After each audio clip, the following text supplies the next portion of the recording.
말씀 보겠습니다. 사도행전 15장 5절에서 11절까지 합독합니다. 바리새파 중에 믿는 어떤 사람들이 일어나 말하되 이방인에게 할례 주고 모세의 율법을 지키라 명하는 것이 마땅하다 하니라. 사도와 장로들이 이 일을 의논하러 모여 많은 변론이 있은 후에 베드로가 일어나 말하되 형제들아 너희도 알거니와 하나님이 이방인들로 내 입에서 복음의 말씀을 들어 믿게 하시려고 오래전부터 너희 가운데서 나를 택하시고 또 마음을 아시는 하나님이 우리에게와 같이 저희에게도 성령을 주어 증거하시고 믿음으로 저희 마음을 깨끗이 하사 저희나 우리나 분간치 아니하셨느니라. 그런데 지금 너희가 어찌하여 하나님을 시험하여 우리 조상과 우리도 능히 매지 못하던 멍에를 제자들의 목에 두려느냐. 우리가 저희와 동일하게 주 예수의 은혜로 구원받는 줄을 믿노라 하니라. 아멘. 기도하겠습니다. 하나님 아버지, 오늘 또 말씀 앞에 불러주셔서 감사를 드립니다. 우리의 마음속 깊은 곳에 도사리고 있는 모든 불신의 요소들을 오늘 또 말씀을 통하여 제하여 주시고 오직 십자가만 오롯이 남는 역사가 있게 하여 주시옵소서. 성령께서 함께 하시고 말씀을 증거하는 자가 오직 하늘의 소리만 증거할 수 있게 하시고 듣는 자가 오직 함대 것만 들을 수 있도록 역사하여 주시옵소서. 예수님의 이름으로 기도합니다. 아멘. 오늘은 사도행전 제40강입니다. 제목은 오직 주 예수의 은혜뿐입니다. 본문 사도행전 15장을 보면 이제 이 사건은 AD 49년에서 50년경에 일어난 일인데요.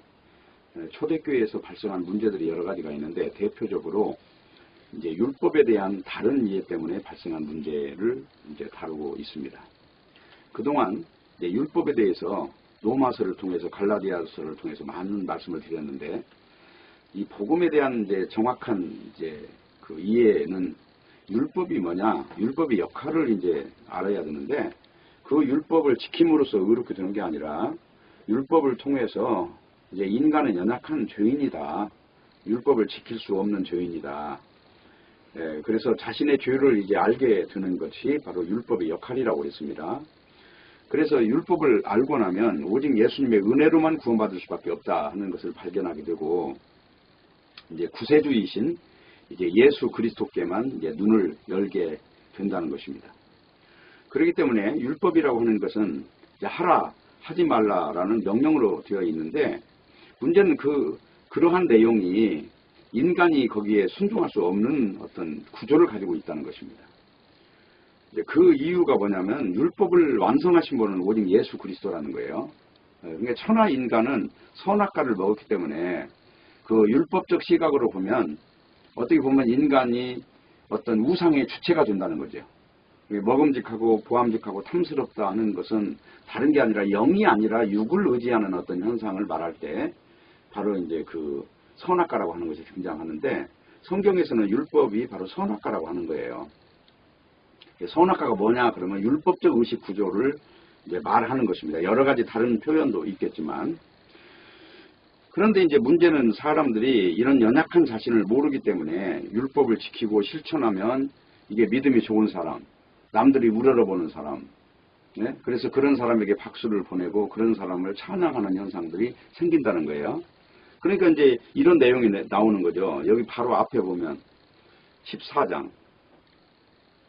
14절 보면 두 사도 바나바와 바울이 듣고 옷을 찢고 무리 가운데 뛰어들어가서 소리질러 가로되 여러분이 어찌하여 이러한 일을 하느냐. 우리도 너희와 같은 성경을 가진 사람이라. 너희에게 복음을 전하는 것은 이 헛된 일을 버리고 천지와 바다와 그 가운데 만유를 지시고 살아계신 하나님께로 돌아오라 함이라.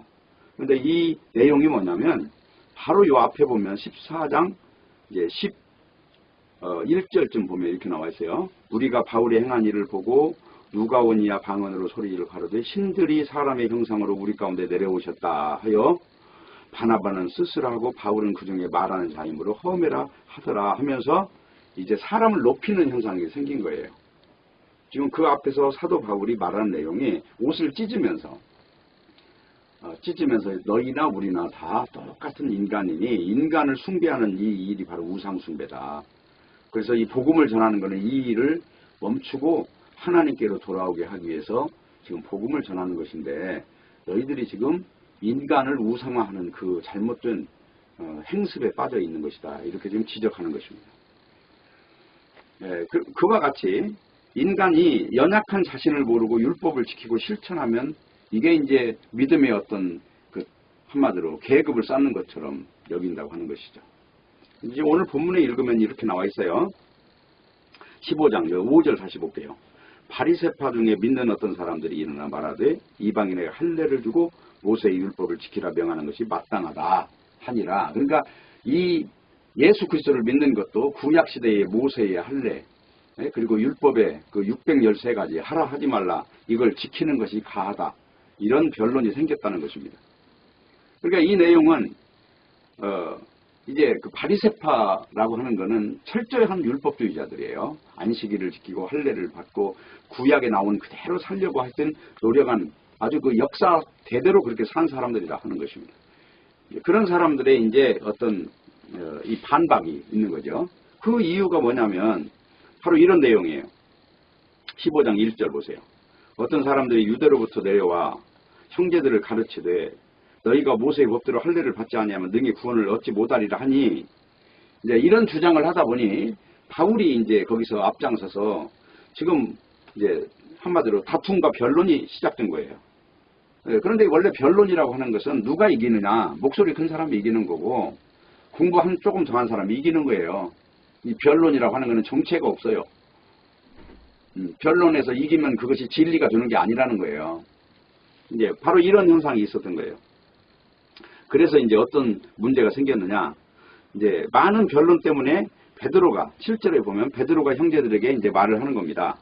너희도 알지만 하나님이 이방인들로 내 입에서 복음의 말씀을 들어 믿게 하시려고 오래전부터 너희 가운데서 나를 택하셔서 내가 복음 증거하는 걸 너희가 봤지 않느냐. 이방인 고넬료가 어떻게 복음을 받아들이고 어떻게 성령을 받았는가 너희 눈으로 봤지 않느냐. 모세의 율법을 지키고 할례를 받아서 지금 그 사람이 그 성령 받은 것이 아니야. 그 말을 하는 거예요. 8절 또 마음을 아시는 하나님이 우리에게와 같이 저희에게도 성령을 주어 증거하시고 믿음으로 저희 마음을 깨끗이 하사 저희나 우리나 분간치 아니하셨느니라. 지금 이게 이방인들의 어떤 그 변화되는 어떤 그런 현상을 가지고 유대인들이 지금 이제 시기와 질투가 또 일어나는 것입니다. 이게 인간적인 어떤 현상들. 그러니까 지금 이 유대인들의 지금 말은 뭐냐면 율법을 말하는 자들로서 모세의 법대로 할례를 받지 않으면 구원을 받지 못한다고 지금 하는 거거든요. 근데 이 주장은 예수를 믿지 말고 할례를 받으라는 이게 아니에요. 예수는 예수대로 믿는데 문제는 이 예수를 믿는 것이 할례를 받고 율법을 잘 지키는 것을 포함한다는 것입니다. 그러니까 어떤 의의 척도가 예수님이 십자가에서 100% 완성한 게 안 되는 거예요. 이런 현상이 생기면. 그러니까 예수도 믿고 할례도 믿어라. 바로 이게 이제 살짝 잘못된 어떤 행함이라고 하는 것이 끼어드는 거죠. 행함이 끼어들면 일단 이거는 믿음이 아닌 거예요. 믿음이라고 하는 것은 예수님이 다 이루신 것을 그대로 믿는 것을 믿음이라고 하는 것입니다. 그것이 얼마나 수준 높은 행함이 됐든 그건 상관없어요.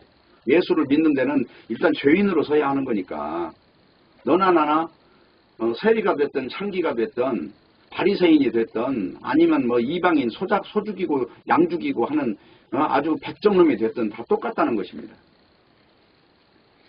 그러니까 인간 쪽에서 무언가를 해야 한다는 이 주장을 하는 거예요. 지금 민간 쪽에서 무언가를 하나님 말씀에 대하여 반응해야 한다는 내용이에요. 그러니까 성경이 말하는 믿음이라고 하는 것은 예수님만 의지하는 것을 지금 의미하는데, 그러니까 이 구원을 받는다는 거, 천국의 사람으로 인침을 받는다는 거, 거듭난다는 거, 이 모든 것들은 다 예수님 하신 그 하나를 믿음으로써 발생하는 거거든요. 예수님이 부활하신 그걸 보고 우리가 바로 첫사람 아담에게 속한 존재가 죽어버렸고 마지막 아담인 죽음이 없는 마지막 아담의 계열 속으로 그 족보 속으로 들어가는 걸 지금 이게 거듭났다고 하는 것이거든요. 근데 이것을 가지고 율법적 요소를 이제 이 조건부로 집어넣는다면 이거는 한마디로 말해서 이 믿음이라고 하는 것 자체가 어떻게 보면 이제 반반이 되는 거예요. 반반이 될 수도 있고 뭐 50대 60 이런 구조가 될 수도 있고 아니면 99대 1이라 할지라도 인간의 행함이 조금이라도 끼어들어가면 그거는 완전한 믿음이라고 말할 수가 없는 것입니다. 그래서 성경이 말하는 믿음은 딴 게 아니에요. 에베소서 2장에 잘 나와 있습니다. 자, 한번 보실게요. 에베소서 2장 한번 볼게요. 2장 1절부터 볼게요. 너희의 허물과 죄로 죽었던 너희를 살리셨도다. 여기서 살리셨도다. 이거는 지금 이 주어가 뭐냐면요. 여기 5절이에요. 허물로 죽은 우리를 그리스도가 살리셨고, 지금 그리스도와 함께라고 했죠. 근데 그리스도가 마지막 아담이기 때문에 그리스도가 살리신 거지 어떻게 우리가 기여를 한 겁니까? 요 내용을요. 허물로 죽은 우리를 그리스도와 함께 살리셨고, 이 말을 약간 변형을 해서 허물로 죽은 우리를 그리스도가 살리셨고 이렇게 말하는 게 더 의미가 와닿는 겁니다. 그래야 이제 이 말을 이해하는 거예요. 6절. 또 일으키사, 함께라는 말은 그리스도 안에 들어간 종족을 말하니까 결국은 그리스도가 최초의 아담인 거예요.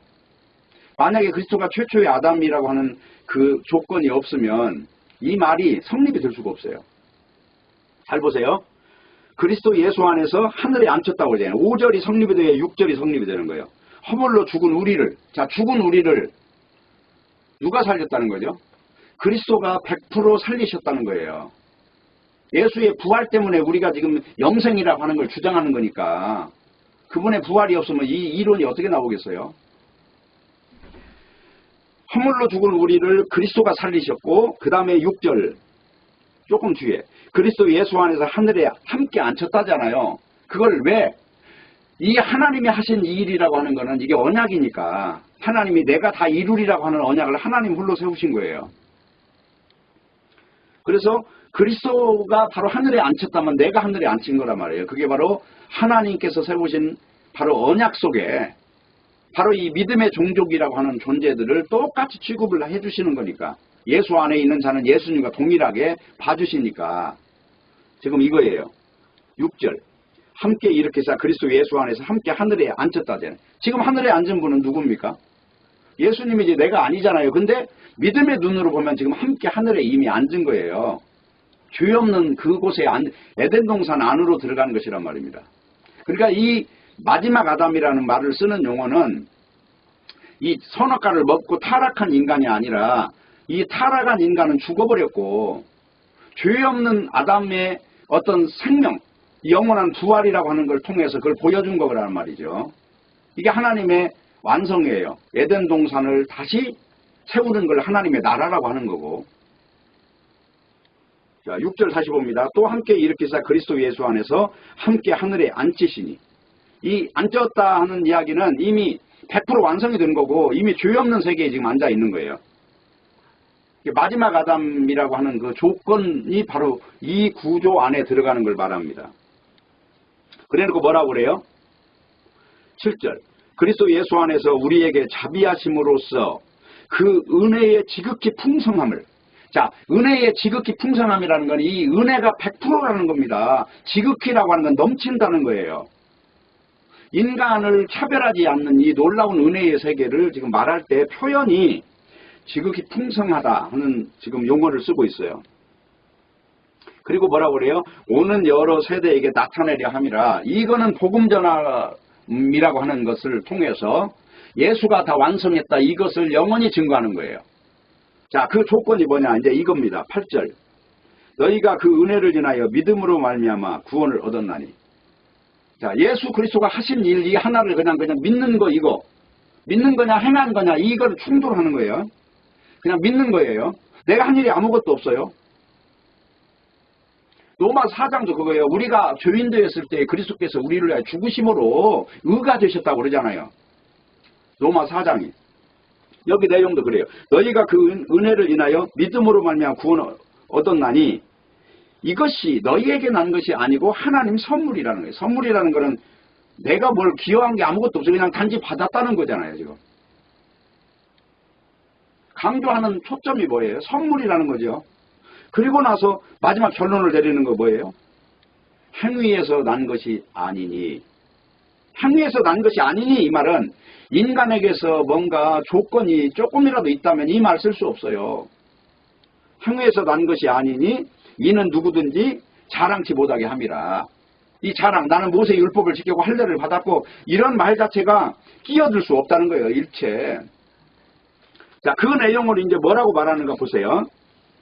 자, 여기 이제 한번 다시 보겠습니다. 갈라디아서 6장으로 가보세요. 그 앞으로 살짝 넘겨가지고 11절, 6장 11절. 내 손으로 너희에게 이렇게 큰 글자로 쓴 것을 보라.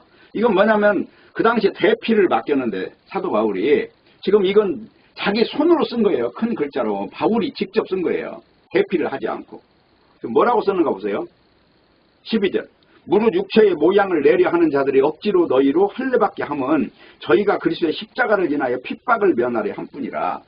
이 진리라고 하는 이 자체를 순수하게 진리의 색채를 드러내지 못하고 할례를 받게 하는 거는 그 당시에 유대인들 바리새파 이런 사람들이 아직도 잔재가 남아있을 거 아닙니까?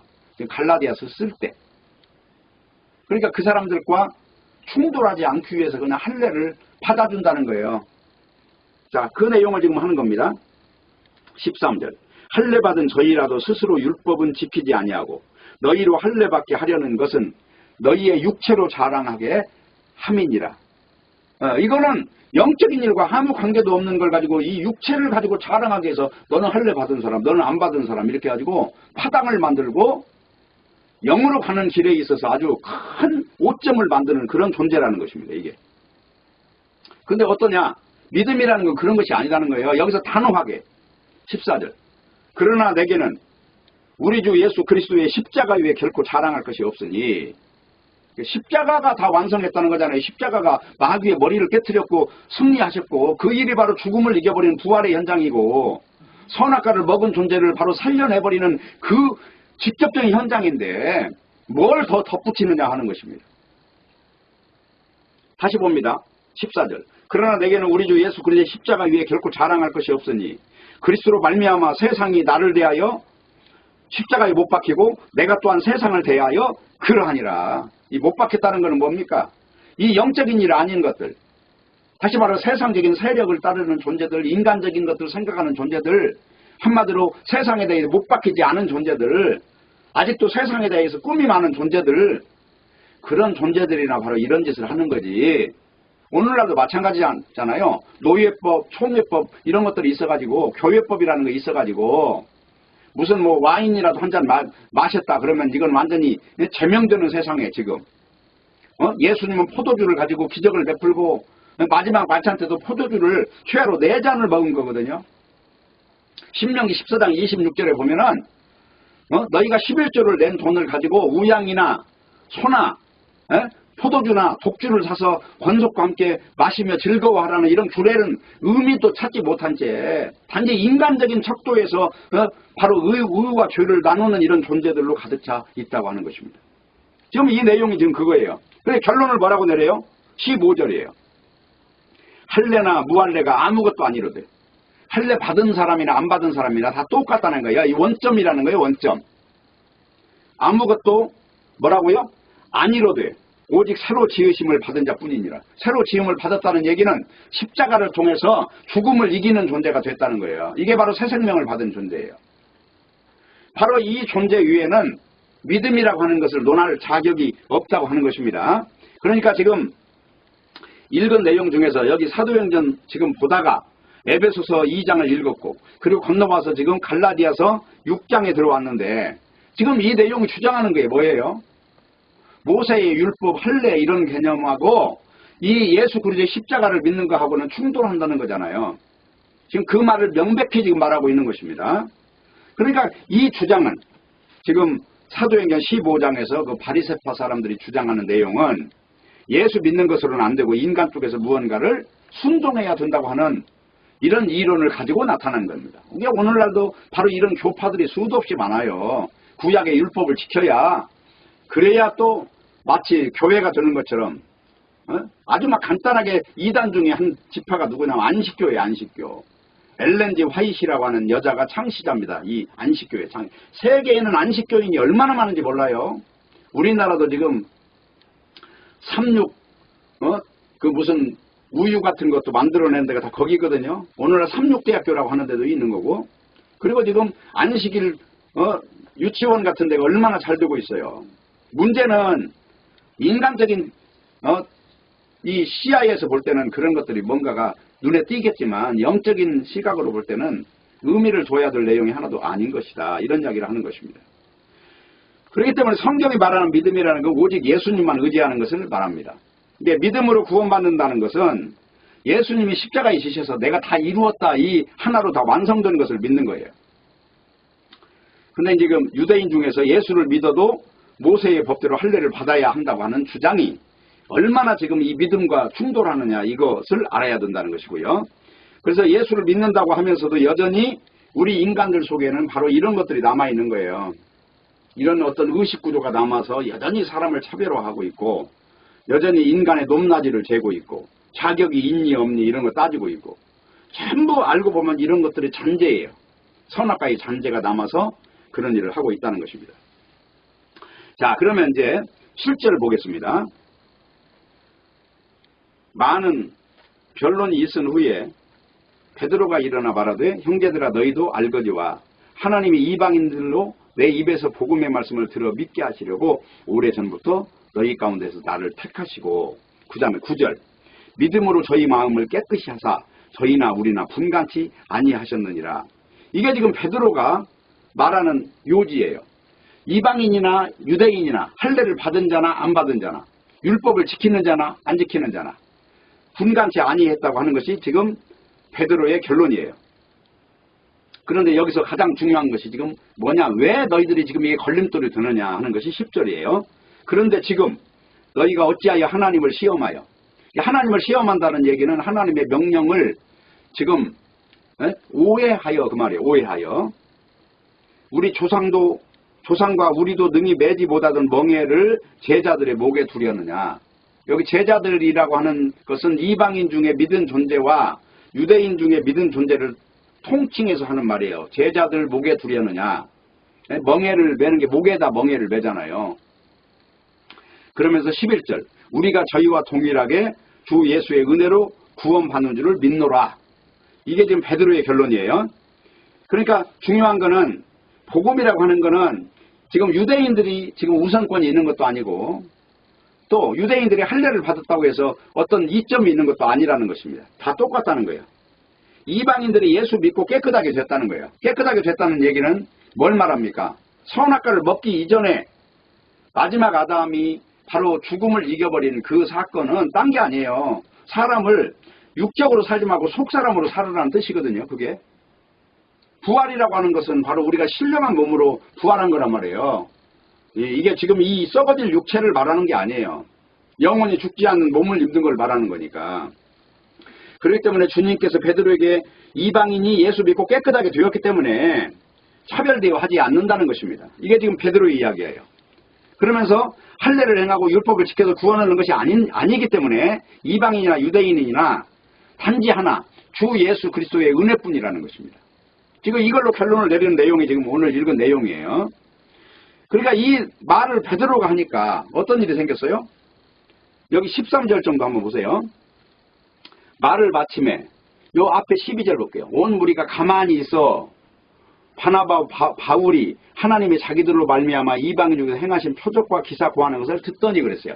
자, 여기서 변론이 일어나서 손을 들고 막 질문하고 하던 사람들이 이제는 아무 말도 안 하게 됐다는 거죠. 자, 이게 중요해요. 그래서 듣더니 13절 말을 바침에 누가 말을 바쳤죠? 그 앞에 보면 바울과 바나바가 이제 이방인들에게 복음 증거하면서 하나님이 하신 일이 있을 거 아니에요. 바로 그 내용을 전체를 쉽게 말하면 바울이 돌에 맞아서 지금 죽은 것을 하나님이 또 살려가지고 다시 돌아오면서 복음 전했던 내용까지 다 말을 했겠죠. 이게 다 하나님이 하신 일이란 말이죠. 그 살기가 등등하여 죽이려고 하던 그런 존재들 속에서 기적적으로 하나님께서 끌고 가서 복음을 증거하게 하고 또 다시 돌아오면서 복음 전했던 곳을 들려서 이제 교회를 든든하게 격려하고 권면하면서 돌아오는 이 과정을 다 설명을 했단 말입니다. 그러니까 이것을 고하니 이들이 조용히 들었다는 거예요. 그러니까 여기서 13절에 이제 여기서 이렇게 나와요. 말을 마침에 여기까지가 바로 바울과 바나바가 자기들에게 일어난 일을 다 한 그 간증이 끝났다 하는 것입니다. 그 다음에 야고보가 이제 대답하여 가로되 형제들아 내 말을 들어라. 이제 마지막으로 이제 그 증거를 다 듣고 난 다음에 야고보라고 하는 제자가, 그러니까 베드로와 요한과 야고보 이 세 사람이 가장 주님과 가까이 있었던 사람이에요. 야고보가 딱 대답하면서 형제들아 내 말을 들으라. 하나님이 처음으로 이방인 중에 자기 이름을 위할 백성을 취하시려고 저희를 권고하신 것을 시므온이 구하였으니, 여기 시므온이라는 건 베드로예요.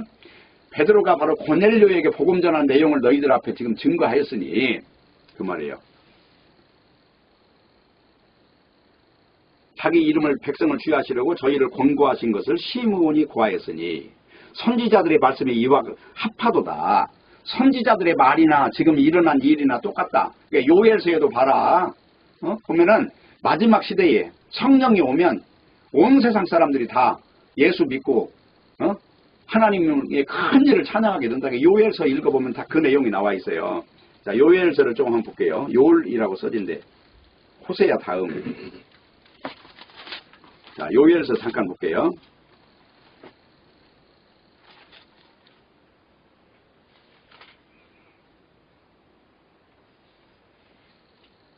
요엘서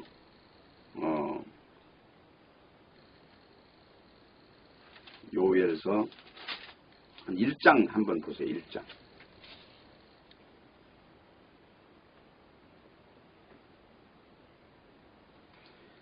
요엘서 1장 2절 보세요. 늙은 자들아 너희는 이것을 들을지어다. 땅의 모든 거민아 너희는 귀를 기울지어다. 너희의 날에나 너희 열조의 날에 이런 일이 있었느냐. 너희는 이 일을 너희 자녀에게 구하고 너희 자녀는 자기 자녀에게 구하고 그 자녀는 후시대에 구할 것이라. 팥종이가 남긴 것을 메뚜기가 먹고 메뚜기가 남긴 것을 느시 먹고 느시 남긴 것을 황충이 먹었도다. 5절 무릇 취하는 자들아 너희는 깨어 울지어다. 포도주를 마시는 자들아 너희는 고갈지어다. 이는 단 포도주가 너희 입에서 끊어졌습니다. 한 이족이 내 땅에 올라왔음이로다. 그들은 강하고 무수하며 그 이는 사자의 이 같고 그 어금니는 암사자의 어금니 같도다. 그들이 내 포도나무를 멸하며 내 무화과나무를 긁어 말갛게 벗겨서 버리니 그 모든 가지가 하얗게 되었도다. 이건 뭘 말하고 있냐면요, 이방인들이 바로 이 유대인들을 짓밟는 내용을 지금 말하고 있는 거예요. 그러니까 그 당시에 포도주를 먹는 자들은 너희들은 지금 기뻐서 포도주를 먹는 거, 이거를 너희 초상집으로 바꿀 거야. 지금 그 말을 하는 겁니다. 그러면서 뭐라고 그래요? 13절 정도 보세요. 제사장들아 너희는 굵은 배로 동이고 슬피 울지어다. 단의 수종들은 자들아 너희는 곡할지어다. 내 하나님께 수종들은 자들아 너희는 와서 굵은 배를 입고 밤이 맞도록 누울지어다. 그러니까 너희들 제사장들, 너희들은 지금 유대인들은 선민인다고 좋아서 지금 아주 자기들을 자축하고 있는데 너희들은 지금 그럴 때가 아니다 하면서 지금 말하고 있는 거예요. 그러면서 13절 2장을 넘어가 보세요. 13절 보세요. 너희는 옷을 찢지 말고 마음을 찢고 너희 하나님 여호와께로 돌아올지어다. 지금 실상은 유대인들이 지금 얼마나 잘못되어 있는가, 지금 이런 내용을 지금 말하고 있는 거예요. 그러면서 요걸 넘어가서 한 8절 보세요. 그 후에 내가 내 신을 만민에게 부어주리니 너희 자녀들이 장래일을 말할 것이며 너희 늙은이는 꿈을 꾸며 너희 젊은이는 이상을 볼 것이며 그때 내가 내 신을 내 남종과 여종에게 부어줄 것이며 내가 이적을 하늘과 땅에 베푸리니 곧 피와 불과 연기 기둥이라. 32절 누구든지 여호와의 이름을 부르는 자는 구원을 얻으리라. 지금 이 내용이 요엘서의 내용이에요. 그러면 이 내용을 가지고요 사도행전을 다시 가보세요. 사도행전 한 2장 정도 가보세요. 2장 정도 가면 뭐라고 지금 베드로가 말하고 있는지. 자, 2장 사도행전 2장 15절 보세요. 때가 제3신이 너희 생과 같이 이 사람들이 취한 것이 아니라, 취한 것이 아니라 하는 것은 뭘 말하냐면은 지금 요 앞부분의 일을 지금 다시 지금 수정해 주는 거예요. 13절 2장 13절 보세요. 또 어떤 이들은 조롱하여 가로되 저희가 세술에 취하였다 하더라. 근데 이 존재가 뭐냐면 왜 세술에 취했다고 하느냐. 여기 보세요. 8절 우리가 우리 각 사람의 난국 방언으로 듣게 되는 것이 어쩌면요. 우리는 바데인과 메데인과 엘르민인과 또 메소포타미아, 유대, 가바도기아, 본도, 아시아, 부르기아, 밤빌리아, 애국과 구레네에 가까운 리비아 여러 지방에 사는 사람들과 노마로부터 나그네 곧 유대인과 유대교에 들어온 사람이라. 근데 여기서 이 사람들이 하나님의 큰 일을 알아듣는다는 거죠. 지금 여기 보면 여러 지역 이야기를 하는 이유는 이방인들이 복음을 듣고 지금 돌아온다는 것입니다. 이게 지금 베드로가 오순절날 설교하면서 바로 일어나는 일이에요. 그러면서 뭐라고 그러는가 보세요. 14절. 베드로가 11사람과 같이 서서 소리 높여 가로되 유대인들과 예루살렘에 사는 모든 사람들아 이 일을 너희로 알게 할 것이니 내 말에 귀를 기울여라. 지금 이런 내용을 보고 저 사람들이 지금 미쳤구나, 술 취했구나 이러고 있는, 한마디로 조롱을 하고 있는 현장입니다. 이게. 그러니까 베드로가 우리가 술에 취한 것도 아니고 미친 것도 아니다. 때가 삼신이, 그 말은 지금 금시간 시간인데 무슨 술을 먹어. 그거 아니야. 너희 생각까지 이 사람 취한 것이 아니야. 이거는 16절이에요. 이는 곧 선지자 요엘로 말씀하신 것이니, 요엘이 한마디로 예언한 것이니, 그러면서 아까 요엘서 2장에 나온 내용을 그대로 반복하는 거예요. 뭐라고 합니까? 17절. 하나님이 가라사대 말세에 내가 내 영으로 모든 육체에게 부어주리니 너희의 자녀들은 예언할 것이요 너희의 젊은이들은 환상을 보고 너희 늙은이들은 꿈을 꾸리라. 그때 내가 내 영으로 내 남종과 여종들에 부어주리니 저희가 예언할 것이요 때가 위로 하늘에서 기사와 아래로 땅에서 징조를 베푸리니 곧 피와 불과 연기로다. 한마디로 이 땅에 저주받은 현상들을 다 알게 될 것이다. 성령 받으면. 이 세상이 지금 술 먹고 지금 자축할 때가 아니다. 이건 심판의 칼날이 내려져 있는 상황이다 하는 것입니다. 20절. 주의 크고 영화로운 날이 이르기 전에 해가 변하여 어두워지고 달이 변하여 피가 되리라. 누구든지 주의 이름을 부르는 자는 구원을 얻으리라 하였느니라. 지금 여기 베드로가 성령 받고 처음으로 쉽게 말해 설교를 할 때 이렇게 설교하는 요엘서를 가지고 와서 설교하는 거예요. 그러니까 지금 여기 아까 사도행전 15장으로 다시 가세요. 자, 여기 아까 넘겨가지고요. 13절 다시 보세요. 말을 마침에 야고보가 대답하여 가로되 하면서 하나님이 처음으로 이방인 중에서 자기 이름을 위한 백성을 취하시려고 저희를 권고하신 걸 시므온이 고하였으니, 이게 시므온은 베드로예요. 베드로가 지금 말했잖아. 고넬료가 어떻게 돌아왔는가 이 내용 말했지. 했으니 이제 너희들은 이걸 이해를 더하여 내 말을 정확하게 알아들어 하면서 하는 말이 15절. 선지자들의 말씀이 이와 똑같다. 기록된 바 이후에 내가 돌아와서 다윗의 무너진 장막을 다시 지으며 또 그 퇴락한 것을 다시 지어 일으키리니 이는 그 남은 사람들과 내 이름으로 일컬음을 받는 모든 이방인들로 주를 찾게 하려 함이라 하셨으니. 그러니까 이건 아모스서에도 이렇게 나와 있다. 이 내용이다. 모든 이방인들도 다 주를 믿는 사람을 돌아오게 하려는 건 다 한마디로 예언이 된 것이다. 자, 베드로 설교도 지금 요엘서를 인용하고 있고 아모스 설교를 지금 써놓은 예언을 지금 여기서 야고보가 인용을 하고 있잖아요. 이 내용을 가지고. 17절. 이는 그 남은 사람들과 내 이름으로 일컬음을 받는 모든 이방인들로 주를 찾게 하려 함이라 하셨으니 즉 예로부터 이것을 알게 하시는 주의 말씀이라 함과 같으니라. 그러므로 내 의견에는 이방인 중에서 하나님께 돌아온 자들을 괴롭게 말고, 괴롭게 하지 마라. 그 사람들 살아온 방식이 있어. 그냥 그거 가지고 모세의 율법이나 어떤 고정관념이나 우리가 알고 있는 일반 상식적인 걸 가지고 그들에게 대입하지 마. 지금 그 말을 하는 거예요. 그래서 그 내용이 바로 이방인이 예수 믿고 의롭다함을 받는 거는 이게 하나님의 뜻이다 하는 결론을 내린 거죠. 그래서 지금 최초로 일어난 이 공회, 예루살렘 공회라고 그래요. 이걸 가지고 한마디로 말해서 결론이 내려지는 내용이에요. 이것이. 그래서 어떻게 결론이 내려졌냐 하면은 바울과 바나바가 선교 여행 중에서 이방인 중에 나타나는 어떤 그런 하나님의 역사를 증거한 것이고, 마지막으로 총회 거기서 의장으로 있었던 한마디로 야고보가 의장을 했죠. 거기서 이 쉽게 말하면 고태를 때리는. 예? 그리고 가장 이제 한마디로 설득력 있는 이제 행정부 수반이라고 할 수 있는 베드로도 결론을 내린 것이고, 국회의장이 이제 의사봉을 때리는 거예요 지금. 그러니 너희들 조용해. 할례 받을 필요가 없어. 그러면서 이제 마지막으로 15장 13절 정도 가면은 이런 내용이 나옵니다. 말을 마침에 야고보가 형제들아 내 말을 들으라 하면서 이제 몇 가지 이제 뭐 음행과 목매에 죽인 것과 피를 멀리하라고 하는 것들을 몇 가지 이제 어떤 규칙을 이렇게 남기면서 총회가 마무리가 되는 거예요. 그 당시에 이제 피째 먹는 것이 뭐냐면 산채로 고기를 달아놓고 그걸 썰어 먹는 그런 규례가 있었어요. 그 사람들이 살아가는 너무너무 잔혹스러우니까 이제 그런 것들을 조금 이야기한 거 외에는 없는 것입니다. 자, 어쨌든 그리고 거기서 나오는 음행을 멀리하라는 것도 이방인들이 신을 섬기는 방식이 다 음행을 하는 방식으로 신을 섬겼던 거예요. 그 당시에 이제 헬라 어떤 문화라고 하는 거는 전부 다 어떤 신들이 등장하거든요. 거기에 중심축이 뭐냐면 다 성이라고 하는 것이 끼어들어 있어요. 그러면서 이제 그런 것들을 하나의 어떤 이제 뭐 규칙이라고 하면 규칙인 것이고, 중요한 거는 왜 이방인과 유대인 간의 사이가 그렇게 안 좋아지는 핵심적인 거 할례로부터 출발한 거란 말이에요. 그래서 그것을 차별하는 어떤 근거가 됐던 것 때문에 그런 것이다. 자, 중요한 건 뭐냐면 성령 받은 신자가 이제 조건이 뭐냐면 은혜라는 거잖아요. 할례 받아서 너 은혜 더 받고 할례 안 받았다고 못 받는 게 아니라는 것이죠.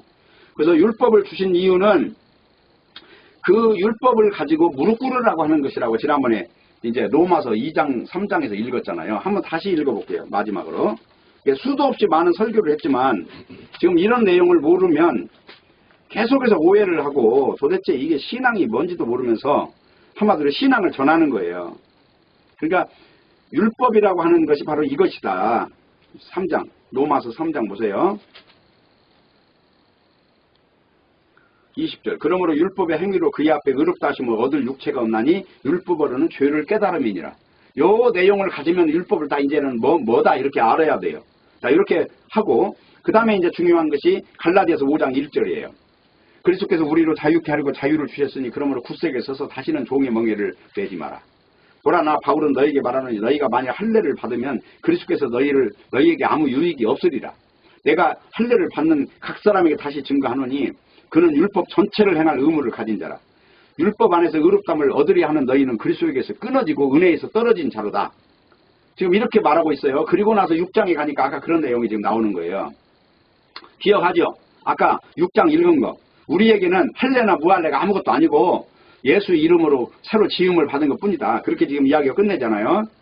자, 지금 이 내용은 뭐냐면 구원받으려면 할례가 필요치 않다는 말이 아니라 예수님이 무슨 일을 어떻게 하셨기 때문에 할례가 무용지물인가 이걸 지금 말하고 있는 거예요. 그렇기 때문에 이제 이 할례라는 걸 정확히 알려면 골로새서 2장을 가서 읽으란 말입니다. 자, 그 내용은 내가 읽을게요. 2장 11절. 또 그 안에서 너희가 손으로 하지 않은 할례를 받았으니 곧 육의 무언을 벗는 것이요. 자, 육을 가졌다는 얘기는 뭐냐면 선악과 안으로 들어왔다는 거죠. 육을 벗었다는 건 뭐냐면 속사람으로 산다는 거죠. 이 겉사람 이거는 이제 한마디로 종쳤다는 것입니다. 그래서 우리가 할례를 받았다는 것은 육을 벗는다는 것이고 그리스도 할례를 받았다는 얘기는 그리스도의 부활 속으로 들어갔다는 거예요. 너희가 세례로, 다시 말하면 세례가 뭐냐면 거듭났다는 거예요. 물속에 들어가 죽고 부활해가지고 이제 영적인 사람으로 됐다는 거예요. 이게 바로 거듭남이에요. 그러니까 거듭난 게 도덕으로 태어났다는 것도 아니고 성적 구절 짜집기 해가지고 뭐 구원 상담에서 구원받는 거 아니에요. 분명한 거는 바로 이렇게 영원한 생명이 된 거, 죽음이 나를 이기지 못하는 이 존재가 된 거, 죽어서 천국 가는 게 아니고 지금 바로 에덴 동산이 나에게 온 사람, 이거를 가지고 지금 할례라고 그러고 세례라고 한단 말입니다. 그러니까 괜히 잘못된 어떤 말에 한마디로 농간에 놀아나면 안 돼요. 말장난에 빠지면 안 된다고요. 성경을 가지고 이리저리 짜집기 해가지고 그냥 그 논리에 빠져가지고 그걸 구원인 것처럼 딱 믿고 있으면 안 된단 말입니다. 이 성경 전체를 이해를 다 해야 돼요. 앞뒤로 다. 연결을 모순 없이 이해해야 돼요. 그러면서 뭐라고 그러냐면 세례로 그리스도와 함께 장사되고 죽은 자들 가운데서 그를 일으키신 하나님의 역사를 믿음으로 말미암아 그 안에서 함께 일으키심을 받았느니라 이거예요. 함께 일으키심을 받았다는 건 영적인 존재로 살아났다는 거예요. 지금 죽음이 없는 존재라는 거예요. 13절. 또 범죄와 육체의 무할례로 죽었던 너희를 하나님이 그와 함께 살리시고 우리 모든 죄를 사하시고 우리를 거스리고 불리하게 하는 법조문을 쓴 증서를 지우시고 죄하여 버려 십자가에 못 박으시고 통치자들과 권세들을 무력하여 드러내어 구경거리로 삼으시고 십자가로 그들을 이기셨느니라. 그러므로 먹고 마시는 것과 절기나 초하루나 안식일을 이유로 누구든지 너희를 비판하지 못하게 하라. 이것들은 장래일의 그림자냐 몸은 그리스도의 것이니라. 이 몸이라고 하는 거는 실체는 그림자가 있고 실체가 있잖아요. 실체는 뭐라고요? 그리스도의 것이니라. 너희가 거듭나서 하늘로서 거듭난 사람이야?